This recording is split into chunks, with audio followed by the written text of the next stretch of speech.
నిర్మల్ జిల్లా లోకేశ్వరం మండలం బ్రహ్మేశ్వర్ గ్రామంలో సత్యానంద సరస్వతి స్వామీజీ శతజయంతి మహోత్సవాలు భక్తులు అత్యంత భక్తి శ్రద్ధలతో నిర్వహించారు.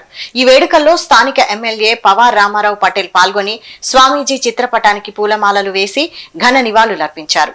అనంతరం బాగాపూర్ గ్రామంలో జరిగిన శ్రీ లక్ష్మీ నారాయణ స్వామి కళ్యాణ మహోత్సవానికి కూడా ఎమ్మెల్యే హాజరయ్యారు. స్వామివారిని దర్శించుకుని ప్రత్యేక పూజలు నిర్వహించిన ఆయన భక్తులతో కలిసి వేడుకల్లో పాల్గొన్నారు.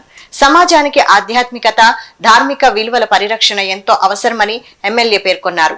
ఆలయాల అభివృద్ధికి, ఆధ్యాత్మిక కార్యక్రమాలకు తమ ప్రభుత్వం ఎల్లప్పుడూ ప్రాధాన్యమిస్తుందని స్పష్టం చేశారు. బ్రహ్మేశ్వర స్వామీజీ శ్రీ శ్రీ సచ్చిదానంద సరస్వతి స్వామీజీ 100 సంవత్సరాలు పూర్తిగా కాబట్టి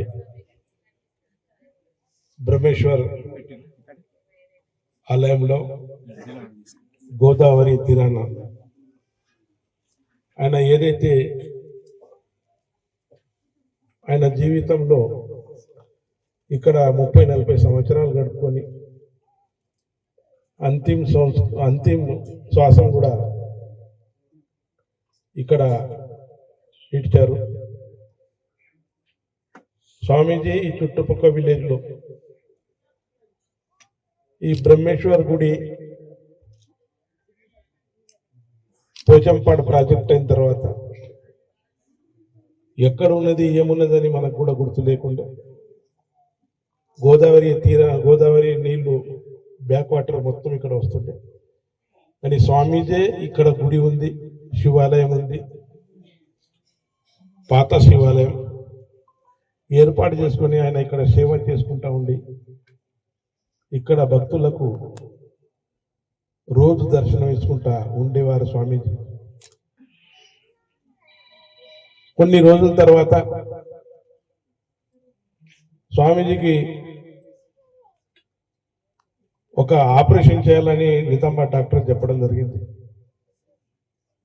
ఆ ఆపరేషన్ అప్పుడు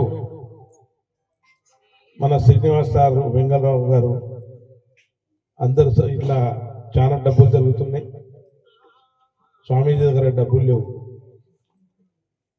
అంటే నేను ఒకటే చెప్పాను, స్వామీజీ అందరికి ఆశీర్వాదం ఇస్తాడు, మనం స్వామీజీకి ఇలా చేయడానికి డబ్బులు ఎందుకు కొరత పడతాయి. ఖచ్చితంగా స్వామీజీకి హాస్పిటల్లో పూర్తిగా వైద్యం అందించి